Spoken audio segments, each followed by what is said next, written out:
Jadi ngapain susah-susah homeschooling? Iya ya, repot gitu ya. Kemarin tuh kenapa? Bukankah sekolah bagus, Iya, banyak karena sekolah sekolah yang tuh keren bagus, gitu ya. betul. Kalau kita nggak sepakat dengan sekolah negeri, ada sekolah-sekolah swasta yang bisa dipilih. Mau sekolah internasional juga bisa gitu ya. Sekolah alternatif juga banyak sekarang ya. Tapi sekolah yang keren-keren itu baru ada sekarang, kalau menurutku. Dulu waktu zaman kita awal nikah, anak-anak masih kecil, kayaknya baru segelintir dan rasanya mahal sekali. Jadi kenapa kita homeschooling? Ya kan? Mari kita bahas. Gini ceritanya nih. Saya Aar, Saya Lala. kami orang tua homeschooling 3 anak. Ya, anak kami ada 3, tiga-tiganya tidak pernah bersekolah, tidak pernah preschool, tidak pernah TK, tidak pernah SD, tidak pernah SMP, tidak pernah SMA. Dan di tahun 2023 ini semuanya sudah selesai dan keluar dari rumah. Ya, anak pertama kuliah di Universitas Indonesia di Jakarta, anak kedua kuliah di Universitas Gadjah Mada, dan anak ketiga belum selesai sih di level SMP, tapi dia sudah keluar dari rumah karena mengikuti camp, ya, pelatihan nasional di olahraga. Nah, ini adalah rangkaian dari serial cerita refleksi berbagi perjalanan homeschooling di keluarga kami, dan hari ini kita mau ngobrolin tentang kenapa sih dulu kita memilih homeschooling. Sebenarnya sih ya, terus terang aja, dulu tuh nggak tahu kalau namanya homeschooling. Jadi emang 20-an tahun yang lalu tuh istilah homeschooling aja rasanya masih belum terlalu familiar, nggak terlalu ngeh lah gitu. Cuma waktu itu kalau buat saya pribadi rasanya di awal pernikahan tuh, ketika kami baru awal menikah, terus kita ngomongin tentang rencana-rencana kalau nanti punya anak, kalau nanti gimana, kita ngomongin tentang masa kecil kita dulu dan bagaimana. Dan sebenarnya terucap secara personal tuh adalah jadi waktu kecil tuh aku tuh nggak punya masalah dengan sekolah gitu ya, dengan nilai lebih tepatnya, tapi memang aku punya masalah untuk duduk agak lama gitu di kelas, dan rasanya kayaknya ada cara lain nggak sih gitu. Iya, aku sih nggak ada masalah sebenarnya Dengan duduk manis. dengan sekolah. Wajahnya ya. manis ya. Anak baik di sekolah gitu ya, tapi pikirannya memberontak gitu ya. SD, SMP, SMA, kuliah lancar. Ya kuliah sih ada masalah sih, tapi ya lulus, lanjutin ke S2. Dan tapi memang ada keresahan kalau aku sih ya. Ada keresahan tentang pendidikan ini kok kayak makin lama kayak makin mirip pabrik gitu ya. Ya, semuanya belajar materi yang sama dengan cara yang sama, nggak peduli ada di Jakarta, di Papua, di hutan, di kota, di desa dan sebagainya. Itu yang membuat aku resah ya waktu Ya, itu. ini kita ngomongin hal yang terjadi 20-an tahun yang lalu ya, ketika kami awal menikah ya. Sekarang sih mungkin sudah lebih baik. Ya, semoga. Iya. Ya, tapi alasan itu ya, sebuah model tunggal yang seragam yang digunakan untuk mendidik anak-anak itu memang membuat keresahan besar buat saya. Jadi padahal kan kita tahu bahwa setiap anak unik gitu ya. Di dunia orang dewasa saja banyak sekali profesi gitu ya, beragam gitu. Ada pemain bola, ada penari dan sebagainya yang gitu ya, semestinya mereka punya potensi-potensi yang berbeda dengan dokter, dengan lawyer gitu ya. Secara alamiah kan pasti berbeda gitu ya.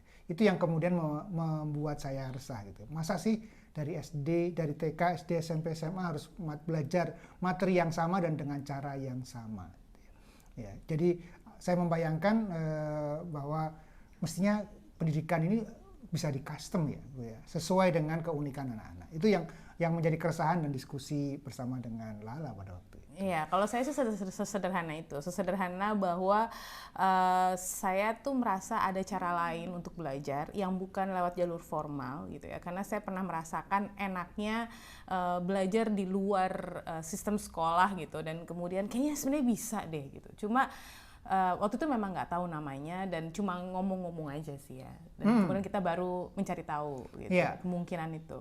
Di awal itu kan kita juga nggak tahu Jadi, ada istilah homeschooling nggak gitu. tahu. Cuma kayaknya ada cara yang lain gitu aja gitu ya. Terus karena waktu itu kita juga sudah terpapar internet, ada internet di rumah gitu ya, dan ya mulai cari-cari informasi dan ketemu kata kunci, yaitu homeschooling. Itu yang kemudian menjadi lompatan besar dari sekedar obrolan-obrolan menjadi sebuah proses riset yang serius. Oh, ternyata ada ya orang-orang yang melakukan pendidikan berbasis keluarga gitu. Ya, ada orang-orang keluarga yang nggak ngirim anaknya ke sekolah dan anaknya tetap terdidik baik dan itu jumlahnya banyak. Dan gitu. oh bisa ya gitu. Oh, dan ada namanya ya. Nah, itu sih awalnya. Itu yang kemudian membuat oke, mari kita lihat ya. Kemudian melakukan riset lebih dalam lagi tentang aneka jenis ya praktek-praktek homeschooling di berbagai keluarga. Nah, dan karena di Indonesia jarang dan hampir tidak ada yang menulis gitu ya, maka sebagian besar proses riset itu mengambil sumber dari keluarga-keluarga di luar. Ya, kami lihat keluarga-keluarga di Amerika yang memang orang tuanya itu memang rajin nulis, rajin mendokumentasikan, rajin berbagi, dan itu menjadi pelajaran besar bagi kami bahwa oh ternyata ada, ternyata bisa, sehingga kemudian membuat kami semakin lama semakin percaya diri. Oh, ini bisa nih, gitu ya. Kayaknya. Kalau mereka bisa, pasti kita bisa. Mari kita cari caranya. Itu yang kemudian menjadi spirit kami di awal ketika menjalani homeschooling. Awalnya ya sudahlah, kita mulai aja, gitu. Anak pertama lahir. Dan kemudian Lala mulai ngomong kemana-mana. Ya, aku gitu. sebenarnya dari hamil gitu ya, karena waktu itu udah mulai baca-baca dan ketika hamil tuh udah bilang nih kayaknya nggak sekolah deh. Dan waktu itu rasanya ketawa-tawa aja. Tapi memang karena aku terkenal agak keras kepala dan emang suka kayak suka-suka gitu ya. Jadi bapak ibu tuh yang iya gitu.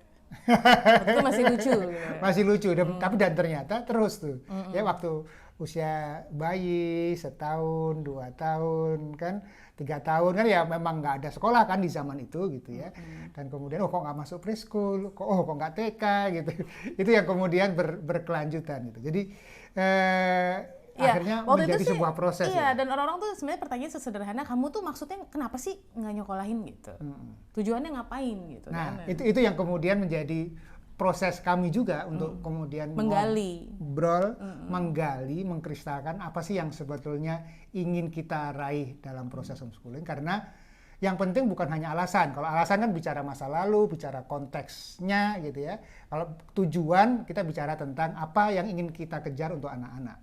Nah, itu yang kemudian menjadi bahan diskusi kami. Misalnya kalau buat aku ya, buat saya, yang penting memang gimana caranya proses-proses pendidikan ini bisa disesuaikan dengan anak. Yeah. Jadi bukan anak disuruh menyesuaikan dengan standar, dengan sebuah kurikulum, tetapi kurikulum, materi belajar, proses belajar itu yang perlu menyesuaikan dengan anak-anak gitu ya.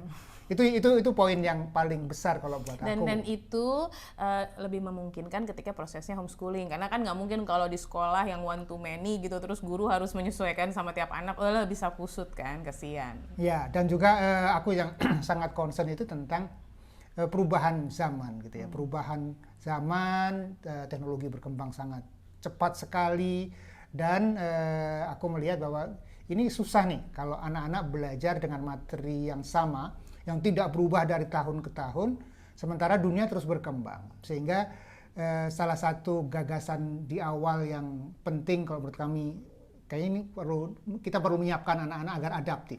Yang kemudian di dalam proses perjalanan menemukan sebuah istilah yang disebut dengan pembelajar mandiri. Self-regulated learner. Itu yang kemudian menjadi tujuan besar dalam proses homeschooling di keluarga kami. Iya, kalau saya pribadi, mungkin kan kalau Mas Ar kan memang orang konsep ya, kan kemudian filsafat gitu ya, daripada sebuah tujuan melakukan sebuah hal. Kalau saya sih sesederhana, belajar itu enaknya tuh pintu masuknya kalau dari sebuah hal yang disukai. Walaupun memang kita harus belajar di luar hal-hal yang kita sukai juga sih, tapi kalau kita bisa masuk mulainya dari sebuah hal yang kita sukai dengan metode yang kita suka, misalnya nggak semua orang suka teks, misalnya ada yang suka pakai musik atau pakai gambar, video atau apa, dan di tempat yang dia merasa nyaman gitu, dan kemudian saat lagi mood, itu udah enak banget, dan itu sangat mungkin dilakukan dalam proses homeschooling. Iya, dan aku sih ada satu lagi sih ya. Satu lagi, kalau di zaman dulu belajar itu sebagian besar cuma aspek kognitif kan. Tahu, hafal, mengerti gitu ya. Kita tidak sampai kemudian kita belajar keterampilan. Sampai terampil berpikir, ya, terampil mengelola diri, ya, dan aneka jenis keterampilan-keterampilan yang lain. itu cenderung tidak disentuh gitu. Dan aku berharap anak-anak itu menjadi anak-anak yang terampil, ya, bukan hanya terampil pakai alat, tetapi terampil dengan dirinya, terampil berpikir, terampil berkomunikasi, sehingga kemudian mereka di bidang apapun ya yang mereka tekuni, ya, mereka menguasai dengan baik, terampil, ahli, jago di bidang yang mereka pilih dan mereka tekuni. Iya, betul. Dan penilaian itu tidak hanya tentang akademis gitu. Nah, ketika kami menjalani proses homeschooling, ya saya kan belajar ya, kami belajar tentang berbagai aspek homeschooling dan termasuk belajar dari proses-proses yang terjadi di negeri yang sudah lebih dulu berkembang. Di Amerika Serikat itu homeschooling mulai gencar sekali di awal mulai tahun 70-an, awal 70-an, dan kemudian terus berkembang hingga saat ini. Nah, karena tradisinya lebih lama, mereka lebih punya data ya, dibandingkan dengan kita yang di Indonesia. Di dalam proses homeschooling di Amerika Serikat, mereka juga ada riset-riset yang dilakukan, termasuk melihat apa sih alasan keluarga homeschooling, ya, alasan sebuah keluarga memilih homeschooling. Beberapa yang penting, gitu ya, beberapa yang menonjol dari alasan keluarga menjalani homeschooling itu kalau di Amerika, pertama adalah concern tentang lingkungan sekolah. Lingkungan sekolah itu ada drugs, ada bullying gitu ya, keamanan gitu. Itu yang menjadi concern orang tua sehingga akhirnya memilih homeschooling. Kemudian ada alasan yang lain yaitu ketidakpuasan dengan metodologi pengajaran terkait dengan hal akademis.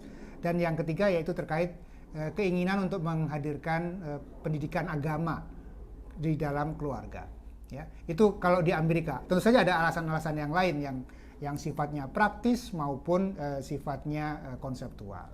Nah, itu yang terjadi di Amerika. Di Indonesia kita belum pernah punya risetnya, ya, yang resmi tentang kenapa sih keluarga-keluarga homeschooling ini, keluarga-keluarga ini menjalani homeschooling, dan kita tidak punya statistiknya karena memang masih sedikit sih gitu ya, belum banyak gitu ya. Tapi dari beberapa interaksi kami bersama dengan keluarga-keluarga homeschooling, beberapa alasan keluarga memilih homeschooling itu pertama adalah idealisme orang tua.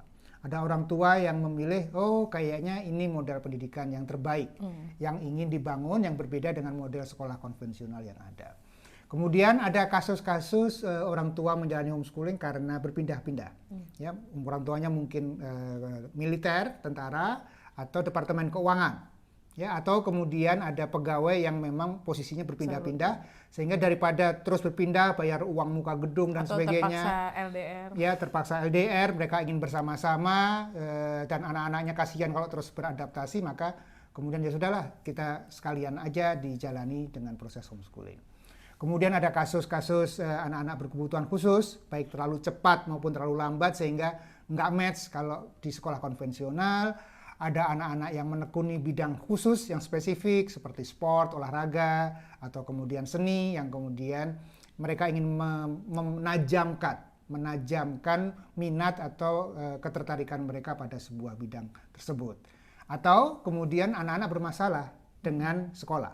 Misalnya kasus bullying, kasus mogok sekolah dan sebagainya. Ya, itulah di antara alasan-alasan keluarga menjalani homeschooling, dan setiap keluarga beda-beda. Sebagaimana tadi di keluarga kami punya alasan mengapa kami menjalani homeschooling. Jadi buat teman-teman yang mungkin tertarik untuk menjalankan homeschooling atau baru mulai homeschooling, itu penting banget menggali alasan dan tujuan kenapa Anda mau menjalankan homeschooling. Kenapa? Karena homeschooling itu walaupun asik dan ya kami sampai sekarang pun merasa ini cocok banget buat keluarga kami gitu. Kami menikmati banget prosesnya dan betul-betul seru, asik. Tapi nggak gampang. Susah. Berat tuh dalam arti ya karena kita harus mikirin semuanya, dan kemudian ibaratnya tuh ya sekolah itu enak karena kalau terjadi apa-apa tuh kita punya kambing yang bisa disalahkan. Kita bisa bilang, itu gurunya, itu ada temannya, itu kurikulumnya, itu anunya, ininya, ananya. Tapi kalau homeschooling nggak enaknya kambingnya ini. Kita sendiri yang bertanggung jawab. Jadi fleksibilitas itu melekat bersama dengan terima konsekuensinya. Betul. Jadi gitu. misalnya karena ya tadi kan ibaratnya guru kencing berdiri, murid kencing berlari gitu. Kita nggak bisa kita harus walk the talk untuk banyak hal gitu. Banyak hal yang kemudian kita nggak bisa cuma nyuruh, kita nggak bisa cuma kamu harusnya begini, dan itu lebih susah. Ya, jadi memang perlu menemukan alasan strong why-nya kenapa mau homeschooling yang berbeda dengan sekolah. Iya, yang kalau misalnya kenapa nggak sekolah aja gitu. Tapi saya pengen ini kan, karena kalau itu bisa dijawab dengan sekolah, ya kalau ya, mungkin bagusan sekolah, karena sekolah lebih itu mudah, sudah ada yang sekolah ngurusin. itu sekolah itu bagus gitu. Jadi ini bukan tentang homeschooling lebih bagus dari sekolah atau sekolah mana, enggak. Ini kan tentang kecocokan. Jadi lebih kepada Anda punya alasan apa, punya tujuan apa, cocoknya kira-kira yang mana, dan itu perlu dicari di awal sih. Ya, dan tujuan itu juga penting karena berbeda dengan sekolah yang sudah ada standar, yang kemudian keberhasilan dan kelulusannya, keberhasilannya diukur dari kelulusan ya, dari nilai bagus dan sebagainya. Kalau homeschooling, salah satu ukuran keberhasilannya itu dari tercapainya tujuan kita. Jadi berhasil atau enggak? Coba lihat dong, kamu dulu maunya apa? Iya. Tercapai enggak? Iya. Itu dan yang itu kemudian maumu ya. Bukan maunya orang, bukan lain. standarnya negara, tapi sejauh mana tujuan-tujuan pendidikan yang ingin kita raih itu tercapai. Iya, dan itu penting banget ditemukan di awal. Jadi kalau dalam konteks kita, Iya, tujuan kita tercapai nggak? kayaknya tercapai ya. Ya. Ingat, ini bukan berarti kami bilang proses anak-anak kami sudah selesai. Belum ya teman-teman. Ya. Jadi anak kami pun masih berproses, bertumbuh. Mereka bukan menjadi yang yang itu bukan. Itu bukan karena mereka juga masih on proses, tapi dalam arti ketika kita membicarakan tentang homeschooling itu adanya di level pendidikan dasar gitu. Ketika kemudian kita juga sama-sama tahu sebagai manusia gitu ya, setelah kita selesai SMA, kita masuk kuliah, bukan berarti selesai kan, bahkan setelah menikah pun kita masih berproses. Jadi anak-anak kami memiliki kehidupannya masing-masing, dan mereka sekarang sedang menjalani kehidupannya sendiri, ibaratnya bergulat dengan dirinya, berproses dengan dirinya, dan itu bisa jadi endingnya bisa di luar sudah di luar kontrol dari kami. Tapi kalau kita ngomongin dalam konteks homeschooling, yaitu pendidikan dasar di setara TK, SD, SMP, SMA, tujuan kami di titik itu gitu ya. Ini yang kita omongin ya, itu maka tujuan yang kami bayangkan itu alhamdulillah, puji Tuhan tercapai. Ya, jadi tadi ada beberapa poin. Jadi misalnya terkait dengan custom, ya, bahwa dengan proses homeschooling ini kami bisa betul-betul mengcustom proses pendidikan sesuai dengan anak-anak, sesuai dengan kondisi keluarga. Ada masa-masa di mana kami sering traveling, ya, dan kemudian anak-anak belajar melalui traveling. Itu kondisinya. Ada kondisi di mana kami secara finansial sedang dalam kondisi yang tidak lapang, sehingga kegiatan lebih banyak di rumah dan di sekitar rumah. Ya. Dan disesuaikan dengan budget. Dan itu bisa disesuaikan dengan budget.